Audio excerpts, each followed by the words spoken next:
चुनाव में हेराफेरी होती है, ईवीएम से चुनाव होगा तो विपक्ष के लिए जीतना मुश्किल होगा।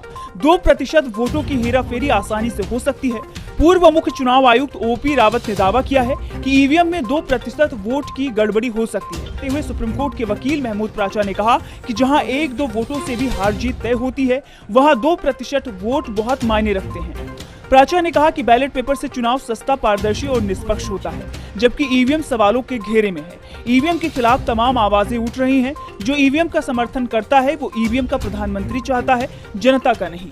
महमूद प्राचा ने कहा कि 5 से 6 जनवरी को हमने मार्च किया, चुनाव आयोग और सुप्रीम कोर्ट की तरफ। हम जनता के कहने पर सड़क पर आए हैं। लाखों लोग हमसे संपर्क साध रहे हैं, कह रहे हैं कि ईवीएम को हटाया जाए। हमारे विरोध प्रदर्शन के बाद चुनाव आयोग भी अब दबाव में दिखाई दे रहा है।